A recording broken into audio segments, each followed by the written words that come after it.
कि इस्टेब्लिशमेंट पे इस बात का कोई असर नहीं कि कोई मकबूल है या नहीं है। मूसा गिलानी साहब ये हल्का जीत जाएंगे। इमरान खान साहब की जानिब से पीटीआई के वो पाकिस्तान के मकबूल तरीन ना सिर्फ सियासतदान हैं बल्कि उनकी पार्टी और उनका बयानिया मकबूल तरीन है। दिलचस्प हल्के हैं, मुल्तान में हमें दो सियासी खानवादे उनका टकराव दिखाई दे रहा है। मुजीबुर रहमान भी मकबूल रहे, फातिमा जना भी मकबूल रही, जुल्फ़िकार अली भुट्टो भी मकबूल रहे, नवाज शरीफ भी मकबूल रहे, इमरान खान भी मकबूल रहे और मकबूल हैं, लेकिन इस्टेब्लिशमेंट इस मकबूलियत को कोई संजीदा नहीं लेती। अस्सलामुअलैकुम नाजरीन, ये फैसल तारड़ साहब का यूट्यूब चैनल है, यही हमारे मेज़बान हैं, लेकिन मैंने इनसे फरमाइश की है कि आज प्रोग्राम का इंट्रो मैं देता हूँ।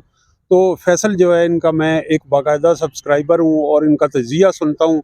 तो आज हम इस पे ज़िमनी इंतखाबात के हवाले से इन्होंने हमें मदऊ किया है। तो मेरा नाम ताहिर नईम मलिक है और हमारे साथ फैसल के साथ अहमद एजाज साहब हैं। अहमद एजाज साहब मारूफ सियासी मुबस्सिर हैं और ये इंतखाबी सियासत को और इंतखाबी अमल को बहुत अच्छे तरीके से उसकी जानकारी रखते हैं और इनकी तहरीरें आलमी नशरियाती इदारों में भी शाया होती हैं। तो फैसल, इस हवाले से आप जो कल ज़िमनी इंतखाबात हो रहे हैं उससे हमसे क्या पूछना चाहेंगे? जी सर, मैं आपसे ये पूछना चाहूँगा कि देखें, कल जो 8 हलकों के अंदर, खासतौर पे जो कौमी असम्बली के 8 हलके हैं, उनके अंदर जो इलेक्शन हो रहा है वो बड़ा गेम चेंजर साबित होने जा रहा है। कि देखिए, पहले कौमी असम्बली से इस्तीफे मंजूर किए गए और उसके बाद इलेक्शन का ऐलान किया गया और इमरान खान ने तमाम के तमाम हलकों से इलेक्शन लड़ने का ऐलान कर दिया गया। और उसके बाद जब कुछ रिपोर्ट्स आई हलकों से कि इमरान खान जीतते हुए नजर आ रहे हैं, तो हमने देखा कि वो इलेक्शन कैंसिल भी हो गए। और अब जब 16 अक्टूबर को इलेक्शन होने जा रहे हैं, तो फिर कल एक कोशिश की गई कि इलेक्शन मुलतवी कर दिए जाएं। तो लिहाजा इमरान खान एक आप पीक पर हैं और जाहिर है वो इलेक्शन चाहते हैं। तो कल के इलेक्शन के अंदर इमरान खान का जीतना भी बड़ा जरूरी है और पीडीएम का जीतना भी बड़ा जरूरी है। इमरान खान अगर जीत जाते हैं तो जाहिर है वो एक प्रूव कर देंगे कि लोग उनके साथ हैं, लेकिन पीडीएम भी इस वक्त बड़ी कमजोर विकेट पर है। वो भी जाहिर उन्होंने इस्तीफे तो इसीलिए कबूल किए थे कि वो जीते। तो लिहाजा कल का दिन पाकिस्तानी सियासत में और पाकिस्तान की आने वाली तारीख में बड़ा एक अहम जो है वो रोल अदा कर सकता है। तो इस हवाले से सबसे पहले तो मैं आपसे पूछना चाहूंगा कि आपको क्या लगता है, जो 8 हलकों के अंदर इलेक्शन होने जा रहा है और 7 से इमरान खान लड़ रहे हैं, तो कौन कौन से ऐसे हलके हैं जो आप समझते हैं कि इमरान खान उनमें कामयाब होंगे या अपोजिशन या मौजूदा हुकूमत जो है वो जीत सकेगी? आपने अपने सवाल में इब्तदाइये में बहुत सारे नुकात उठाए हैं और सारे वैलिड हैं। देखें, पिछले जो ज़िमनी इंतखाबात हुए हैं जिसमें आपके साथ मैंने तजिया किया था और उसमें बहुत सारे तजिए मेरे दुरुस्त भी साबित नहीं हुए, तो मैं ये कहूँगा कि पिछला जो ज़िमनी इंतखाब था उसमें बड़ी हाई स्टेक्स थे। वो हाई स्टेक्स ये थे कि पंजाब में उस वक्त नून लीग की हुकूमत थी और वो हुकूमत बरकरार तब भी रह सकती थी कि अगर ज़िमनी इंतखाबात में वो अक्सरियत साबित करते। तो साबित नहीं हुई। 20 में से 15 सीटें पीटीआई ने जीती, हुकूमत ख़त्म हो गई। अब वो स्टेक्स तो नहीं है, लेकिन चूंकि ये साल 2023 का जो आने वाला है, 10-11 माह रह गए हैं, इन कौमी इंतखाबात का साल है और इस वक्त बयानिए का टकराव है और सियासी मुआज़राई अपने अरूज पे है। तो हम कह सकते हैं कि इंतखाबी मुहिम की फ़िज़ा है। तो इसके अंदर ये जो दावा है कि इमरान खान साहब की जानिब से पीटीआई के वो पाकिस्तान के मकबूल तरीन ना सिर्फ सियासतदान हैं बल्कि उनकी पार्टी और उनका बयानिया मकबूल तरीन है, अपनी उस मकबूलियत के नए रिकॉर्ड कायम कर रहा है। तो ये जो इंतखाबात होते हैं, लिटमस टेस्ट होते हैं। जबकि हुकूमत का और पीडीएम का दावा है कि इमरान खान का बयानिया मुस्तरद हो गया है और अब पुलों के नीचे से इतना पानी गुजर चुका है, अदलिया के कुछ फैसले आ चुके हैं, ऑडियो लीक्स आ चुकी हैं। तो ये सारे जो बयानिए होते हैं हुकूमत की जानिब से और दूसरे सियासी फरीक की जानिब से, उसका ये एक लिटमस टेस्ट होता है। दूसरी जो बात है कि इस वक्त जो इसकी मानवीयत है वो इस वजह से भी है कि जो असम्बली से इस्तीफे दिए गए और उनमें से कुछ मंजूर किए गए, उनका मकसद ये भी था कि जो इन हाउस चेंज जिस तरीके से इमरान खान साहब अपनी हुकूमत से महरूम हुए हैं, इस तरह की चीज़ें हम सुनते रहे हैं क्योंकि इत्तेहादियों की हुकूमत है, 11 इत्तेहादी जमातें हैं। तो अगर इसमें से हुकूमत के चंद इत्तेहादी अलहदा हो जाते हैं तो हुकूमत अपना वजूद बरकरार नहीं रख सकेगी। तो कुछ इस्तीफे मंजूर करने की वजह ये थी कि वहाँ से दोबारा अगर नून लीग के उम्मीदवार कामयाब होते हैं तो वो उन्हें ब्रीदिंग स्पेस मिल जाएगी, कंफर्टेबल पोजीशन में आ जाएंगे। दूसरा ये होगा कि देखें जी, इमरान खान साहब का बयानिया अब मकबूल नहीं रहा। ये वही नशस्तें हैं जो पीटीआई ने गुज़श्ता इंतखाबात में जीती थी, हमने रिक्लेम कर ली हैं। तो ये सच है। लेकिन जैसा कि आपने अपने सवाल में कहा, इमरान खान साहब ने सरप्राइज मूव ये दी है कि जब इतनी बड़ी सियासी शख्सियत और उनके कद काट का सियासतदान 8 में से 7 हलकों में खड़ा हो जाए, तो उसके मुकाबले में कोई भी लोकल जो सियासतदान होता है उसका वो कद काट नहीं होता। तो उनकी एक सरप्राइज मूव है और उन्होंने बड़ी मुतहरिक कैंपेन की है सिवाय कराची के। कराची में मुझे मायूसी हुई कि किसी भी सियासी जमात ने, कराची इतना बड़ा शहर है, उसका हमारी इकॉनमी में शेयर है, ये इस काबिल ही नहीं समझा कराची शहर को कि वहाँ पे जाके कैंपेन करें, वोटरों को चार्ज करें। जो दिलचस्प हल्के हैं, मुल्तान में हमें 2 सियासी खानवादे, उनका टकराव दिखाई दे रहा है। जो अली मूसा गिलानी हैं और मेहर बानो कुरैशी, वो शाह महमूद कुरैशी साबिक वज़ीर ख़ारजा की दुख्तर हैं, वहाँ एक क्लोज कंटेस्ट है। इसी तरह ग़ुलाम अहमद बलोर और इमरान खान के माबैन पेशावर में एक मुकाबला होने जा रहा है। आबिद शेर अली और इमरान खान के माबैन मुकाबला है। और इसी तरह दीगर जो अजला हैं उनमें KPK में हमें मौलाना मोहम्मद कासिम जो एक मजहबी शख्सियत हैं वो मद्दे मुकाबिल हैं PTI के, और हमें वहाँ पे असफंद यार वली के बेटे अमल वली खान भी दिखाई दे रहे हैं। तो अहमद एजाज साहब मज़ीद इस पे हमें तफसील बताएंगे जो पैटर्न्स हैं।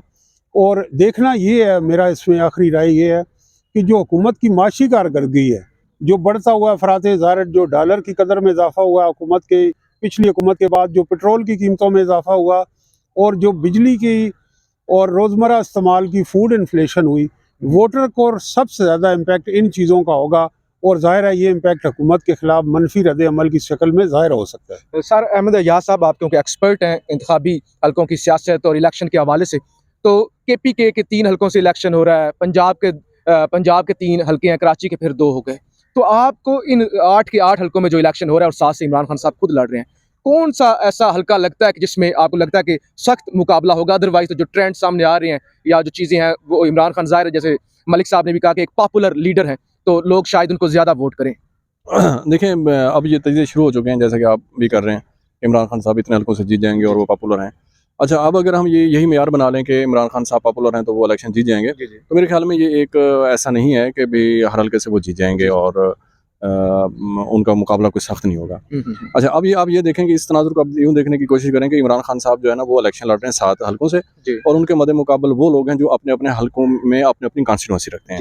यानी कि इमरान खान साहब की ये 7 कॉन्स्टिट्यूंसी इमरान खान साहब की नहीं है।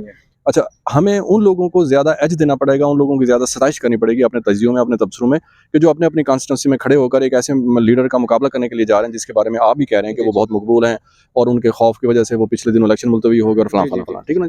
तो मेरे ख्याल में अगर वो मुकाबला करते हैं और बेहतर जो है ना वो रिजल्ट देते हैं, तो मिसाल के तौर पे अगर 1 लाख वोटर है, हम मिसाल दे रहे हैं, उसमें जनाब कोई 55,000 इमरान खान वोट लेते हैं, 45,000 दूसरे ले लेते हैं। मुझे ये बताया जाए कि अगले इलेक्शन में जब इमरान खान साहब उस हल्के में नहीं होंगे और उसका मकामी नुमाइंदा होगा, तब ये आप इस फ़र्क को कैसे देखेंगे? ये मेयार मेरे ख्याल में इस मेयार पे हमें इलेक्शन को, चीज़ों को नहीं जांचना चाहिए। मैं ये 7 हल्के हैं, ये 8 हल्के हैं टोटल जो है, उसमें मैं सिर्फ आपको ना एक हल्के के बारे में मैं आपको अपना एक थोड़ा सा तज्जिया या मरूफ मालूम है आप ये कि मैं आपको इसकी प्रेडिक्शन या वो कर देता हूँ। मुल्तान का जो हल्का है ना NA-157, उसमें जो इलेक्शन है ना, वहाँ पे इमरान खान साहब इलेक्शन नहीं लड़ रहे, लेकिन दर हकीकत वहाँ पे मुकाबला इमरान खान और अली मूसा गिलानी के दरमियान है, और अली मूसा गिलानी साहब ये हल्का जीत जाएंगे, ठीक है जी। PDM की जमातों को, पीपल्स पार्टी को, दीगर सियासी जमातों को यही तरीकाकार इख्तियार करना पड़ेगा इलेक्शन जीतने का जो अली मूसा गिलानी ने इख्तियार किया है। अली मूसा गिलानी साहब, मेरा इस वक्त तक का ख्याल ये है कि वो इलेक्शन जीत जाएंगे। उन्होंने क्या तरीका इख्तियार किया है, वो उनकी इलेक्शन की जो हिकमत अमली है वो क्या है, वो क्यों जीत जाएंगे, इस पर अगर वो जीत जाते हैं तो इलेक्शन के बाद हम आपके साथ एक और प्रोग्राम रखेंगे इसी पर कि उनकी स्ट्रेटेजी क्या थी और वो क्यों वो उसमें कामयाब हो चुके हैं। बज़ाहिर इमरान खान साहब वहाँ पे कैंडिडेट नहीं है, लेकिन दर हकीकत इमरान वर्सेस मूसा गिलानी का ही वो इलेक्शन होने जा रहा है। तो मेरे ख्याल में मेरा तो ये हल्का। अच्छा सर, इस दफ़ा ना एक और इम्पैक्ट आया है, कुछ नए वोट ऐड हुए हैं, मतलब जितने भी नए वोट ऐड हुए हैं वो सारे 18 साल के होंगे, 19 साल के होंगे, 20 साल के होंगे। यूथ जो है वो ज़्यादातर इमरान खान के साथ है, तो पिछले ट्रेंड्स की निस्बत के उसने इतने वोट हासिल किए थे, उसने इतने वोट हासिल किए थे, तो ये भी एक चीज़ बड़ा अहम फैक्टर है कि नए जो वोट ऐड हो रहे हैं और सारी वो यूथ है। अच्छा देखिए, हमारे यहाँ ये कहा जाता है कि नए वोटर जो है ना वो रजिस्टर्ड हुए और यूथ जो है वो इमरान खान साहब के साथ है। हमारे पास इसको जांचने का पैमाना सिर्फ एक ही होता है कि इमरान खान साहब के जलसों में या सोशल मीडिया पे नौजवान उसके साथ हैं। इसके अलावा हमारे पास कोई मेयार नहीं है कि हमने कोई सर्वे करवाया है कि इमरान खान साहब के साथ नौजवान हैं या नहीं है, किस पार्टी के साथ नौजवानों की तादाद ज़्यादा है, किस पार्टी के साथ नौजवान कम है। ये हमारे पास इस तरह का कोई मुस्तरद सर्वे वगैरह नहीं है, हमारे पास और कोई पैमाना नहीं है, सिर्फ यही जाँचने का। लेकिन मैं आपको एक बात बताऊँ कि ज़िमनी इलेक्शन के बाद मैंने ये महसूस किया है कि इमरान खान साहब के साथ अगर नौजवान हैं ना, तो उससे ज़्यादा इस वक्त इमरान खान साहब के साथ जो लोग हैं ना वो बुजुर्ग हैं।